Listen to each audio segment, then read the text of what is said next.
Olá, meninos e meninas dos sétimos anos. Olha só, eu vou fazer alguns comentários sobre as questões para facilitar para aqueles que ainda não fizeram o PET 4, tá bom? Nesse PET 4, nós estudamos primeiramente sobre a finalidade das práticas das queimadas, né, pelos agricultores, que é limpar e preparar o solo para o plantio. Por quê? Porque essa é uma forma de usar menos recursos financeiros, tá bom? Outra questão que fala nessa primeira semana é sobre os danos, né, que essa prática primitiva, né, que é das queimadas, causa no solo e nos demais recursos naturais. Quando faz essas queimadas, né, de forma inadequada, elimina os nutrientes essenciais às plantas, né? A flora e a fauna, né, que é o conjunto de plantas e de animais, são prejudicados, reduz a umidade do solo, né? Acarreta compactação, erosão, tá certo? E dentre outros danos que pode causar. Também pede, né, sobre as queimadas que alteram a composição química da atmosfera, né? Isso influi negativamente, né? Essas queimadas elas influenciam negativamente nas mudanças globais, tanto no efeito estufa, né, quanto na camada de ozônio. Sobre a fonte, né, a principal fonte de dados, né, dessas queimadas que nos dão informações e pergunta como que essas informações coletadas elas podem contribuir para a preservação ambiental. É o seguinte, essas informações elas ajudam, né, a evitar essa prática das queimadas como um instrumento de manejo e com isso, né, trazer benefícios ao meio ambiente e consequentemente à sociedade também. Nós temos aí um texto, né, que fala sobre o Pantanal, sobre as queimadas, né, que colocam em risco os animais ameaçados de extinção, e pede, né, para comparar os dados das queimadas do Pantanal, né, em agosto a outubro de 2018 e agosto a outubro de 2019. E se você observar, né, pelas informações, nós temos aí que em agosto a outubro de 2018 foram 1.147 focos de incêndio. Já em agosto a outubro de 2019, um ano depois, nesse mesmo período, pulou para 6.958. Ou seja, um acréscimo gigantesco, né, de focos de incêndio no Pantanal de um ano para o outro. E como que essas queimadas colocam em risco a vida, né, desses animais silvestres?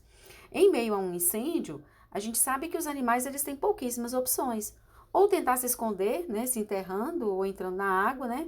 Ou eles podem se deslocar, né? Ou então perecer.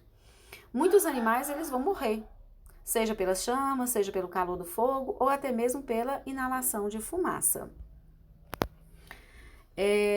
Nós temos ainda, né, na outra semana, sobre as funções do solo, né, no ecossistema. A gente sabe que o solo é responsável pela ciclagem de nutrientes, pela regulação do clima, pela purificação da água, é também base de construções humanas, né? O solo também consegue fazer a regulação de enchentes, né? É o habitat de muitos organismos, e é também onde se faz a produção de alimentos. Nós temos ainda, né, nessa aí, para observar essa imagem, e é lógico que você vai observando essa imagem e percebe, além de estar escrito embaixo, né, que é sobre o desmatamento.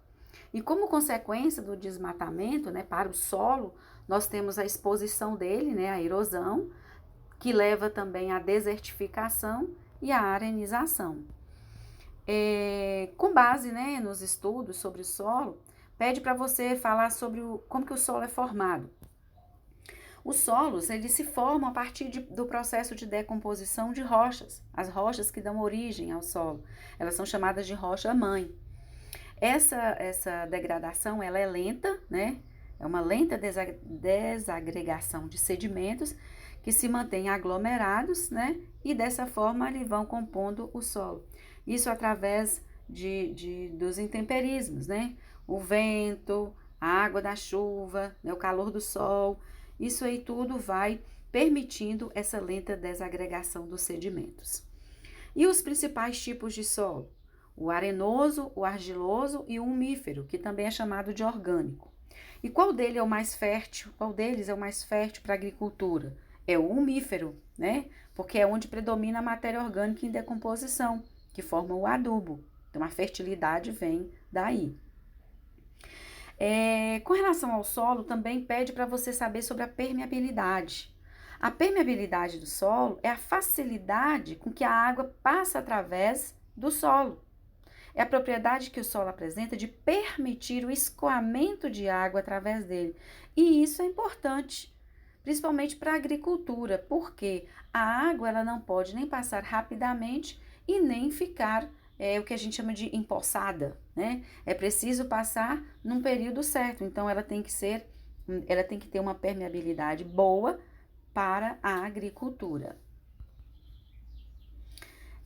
Ainda nessa semana pede para citar as consequências, né, do impacto ambiental no solo para a humanidade. Aí nós podemos observar aí que uma das consequências são as enchentes, né, a desertificação do solo, a falta de água, tá? E com isso também reduz a produtividade das culturas.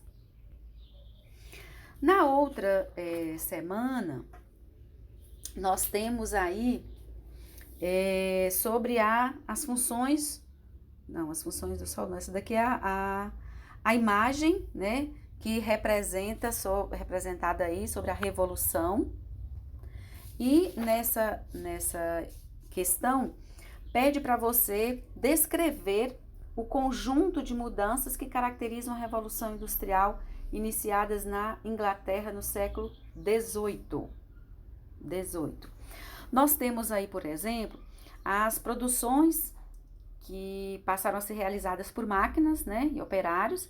É lógico que os operários aí passaram a ter um trabalho assalariado. As máquinas a vapor, né, para extrair o minério e fabricar as mercadorias, né. Os navios a vapor, que foram substituindo os barcos à vela, e a locomotiva a vapor, que foi substituindo o transporte a cavalo. Nós temos ainda aí, pedindo para você observar nessa tabela, quando foi que surgiu, né, a telefonia celular e a internet como uso comercial. Então, lá na tabela você pode perceber aqui que foi em 1990 depois de Cristo, tá certo? Ainda pede os benefícios, né, para a humanidade. Essa telefonia celular e a internet, elas trouxeram ferramentas, né, educativas, né, de aprendizagem.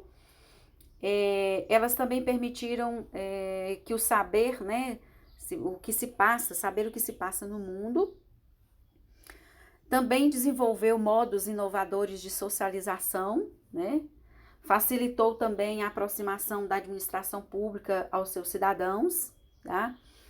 Ela também foi uma fonte de novas profissões, né? Criando oportunidades, né, para pequenas e médias empresas também. Ainda pede sobre os prejuízos, né? Os prejuízos, né, que o uso inadequado dessas tecnologias podiam trazer, né, para a sociedade.